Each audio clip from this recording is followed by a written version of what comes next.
जय हिंद दोस्तों, आप सबका स्वागत है मेरे चैनल एलटीओ स्टार पे। आप सबसे मैं हाथ जोड़कर माफ़ी चाहता हूँ कि ये हमारा पार्ट 2 आने में काफ़ी विलम्ब हो गया। वास्तविकता ये है कि इस दौरान मैं जम्मू कश्मीर में था, माता रानी के दर्शन करने के लिए गया था, माँ वैष्णो देवी जी के। तो वहाँ से दर्शन करने के पश्चात अभी हम लोगों ने 7-8 दिन का सफ़र करके अब हम अपने गृह निवास पर पहुँचे हैं। तो मैं आप सबके मध्य जो है अब अगला पार्ट प्रस्तुत कर रहा हूँ। जो देर हुई इसके लिए मैं क्षमा चाहता हूँ। आगे से मेरा प्रयास ये रहेगा कि मैं निरंतर बराबर अंतराल पर आप सबके मध्य अपने YouTube चैनल पर अपने बलिदान सीरीज में आप सबसे जुड़ता रहूँ। आज हम बात करेंगे एक ऐसे स्वतंत्रता सेनानी के बारे में जिसका शायद आप लोगों ने नाम सुना होगा।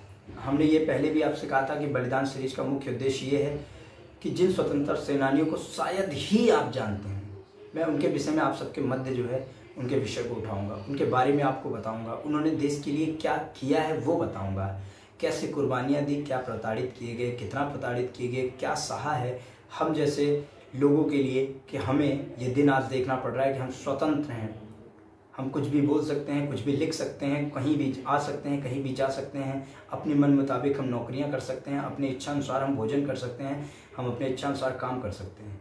इन सब प्रत्येक स्वतंत्रता के लिए जिन लोगों ने अपने प्राण गंवाए हैं उनके प्रति कृतज्ञ होना, उनके प्रति अपने मन में सम्मान उत्पन्न करना, उनके प्रति एक सहानुभूति होना, ये हम भारतीयों का कर्तव्य होना चाहिए।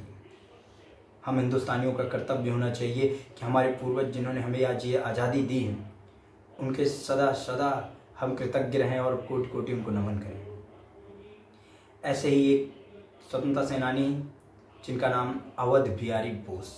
जी हाँ, आप सब सही सुन रहे हैं, अवध बिहारी बोस। इनसे मिलता जुलता एक नाम राज बिहारी बोस, जिन्हें शायद आप लोग जानते हैं, और इससे ही एक मिलता जुलता नाम श्री सुभाष चंद्र बोस जी, जिनको शायद ही दुनिया का कोई ऐसा व्यक्ति हो जो ना जानता हो, जिन्होंने हमारी आज़ादी के लिए बहुत कुछ किया है। उन पर मैं कभी एक और पार्ट लेकर आऊँगा, उसमें बात करेंगे बहुत सारे उनके विषय में, परंतु आज हम बात करेंगे अवध बिहारी बोस जी की। एक ऐसा इंसान, एक ऐसा बालक जो भारत का भाग्य लिखने के लिए और अंग्रेजों का काल बनकर 1889 में दिल्ली में पैदा हुआ। पिताजी का नाम गोविंद लाल था। पिताजी की माने तो उनका कहना था कि अवध बिहारी बोस शिक्षा के मामले में इतने उत्कृष्ट थे, इतने विद्वान थे कि यदि वो अपना जीवन सरकारी नौकरी या किसी अन्य कामों में लगाते तो वो भारत के सबसे उच्च पदाधिकारी होते सरकारी पद पर। परंतु उनका उद्देश्य कुछ और ही था। उनका विचार था अपने नाम को स्वर्णिम अक्षर में लिखने का। उनके सर पर आज़ादी के मतवाले बनने का शौक सवार था। उनके सर पर जुनून था अंग्रेजों से देश को मुक्त कराने का। अवध बिहारी बोस जी का लालन पालन बहुत अच्छे तरीके से हुआ, और जैसे जैसे वो बड़े होते गए उनके अध्ययन में रुचि बहुत ज़्यादा थी, तो इसलिए वो अध्यापन का कार्य करते थे। उत्तर प्रदेश, पंजाब में अलग अलग जगहों पर छात्रों को पढ़ाते थे, और पढ़ाने के साथ साथ उनमें देशभक्ति की भावना किस प्रकार प्रवाहित की जाए इसको लेकर भी वो बहुत प्रमुखता से अपनी बातों को रखते थे, और बच्चों के, युवा के मन में ज्वालामुखी हो, स्वतंत्रता का ज्वालामुखी प्रज्वलित करते थे, एक ज्योत प्रज्वलित करते थे कि हमारा उद्देश्य है, हमें स्वतंत्र भारत में सांस लेना है, हमें स्वाधीनता चाहिए, हमें हिंदुस्तान चाहिए, हमें आज़ाद हिंदुस्तान चाहिए। अब इनका मुख्य कार्य जो था वो राज बिहारी बोस और अवध बिहारी बोस जी का साझा कार्य था। राज बिहारी बोस और अवध बिहारी बोस में आपस में इतनी बनती थी, वो दोनों सगे भाई की तरह रहते थे। और ऐसा इतिहासकारों का भी मानना रहा है कि अवध बिहारी बोस और राज बिहारी बोस, अगर इन दोनों ने दिल्ली के तत्कालीन वायसराय लॉर्ड हार्डिंग सन 1912 में इनके जुलूस पर बम नहीं फेंका होता तो शायद इनके नाम स्वर्णिम अक्षर में आज ना लिखे होते। जी हाँ, 1912 में लॉर्ड हार्डिंग वायसराय जो उस समय दिल्ली के थे, उन्होंने एक जुलूस निकालने का प्लान किया। उनके जुलूस पर इन्होंने बम फेंकने और ईस्ट इंडिया कंपनी के सैनिकों के साथ साथ इन्हें भी मारने की योजना बनाई। रास बिहारी बोस और अवध बिहारी बोस दोनों लोगों ने इस योजना को सफल किया और सन 1912 में यह हमला कर दिया। हमला करने के बाद अवध बिहारी बोस ने पटना की ओर प्रस्थान कर दिया। वहीं रास बिहारी बोस पहले देहरादून गए और उसके बाद वो वहाँ से जापान चले गए। लेकिन अवध बिहारी बोस को ईस्ट इंडिया कंपनी ने गिरफ्तार कर लिया। फरवरी 1914 को इनको गिरफ्तार कर लिया गया और इनको जेल में डालकर इनको प्रताड़ित किया गया, इनको कोड़े मारे गए, इनसे चक्कियां चलवाई गईं। उसके बाद भी इन्होंने स्वीकार नहीं किया कि हाँ इन्होंने ही अंग्रेजों को मारा, क्योंकि यदि ये स्वीकार कर लेते तो इनके साथ साथ इनके युवा जो छात्र थे, जो युवा सैनिक तैयार हो रहे थे, उनको भी अंग्रेज प्रताड़ित करते और फांसी की सजा दिलाते थे।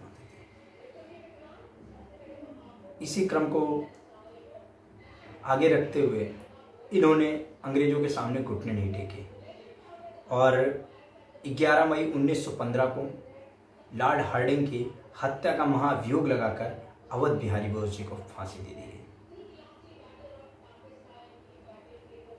कुछ इतिहासकार ये भी लिखते हैं, बताते हैं कि जिस वक्त 11 मई 1915 को उन्हें फांसी दी जा रही थी, उन्होंने फंदे को चूमते हुए मुस्कुराते हुए अपने गले में डाला और सिर्फ एक शब्द कहा, ये अवध बिहारी बोस की आंखें बंद कर सकता है,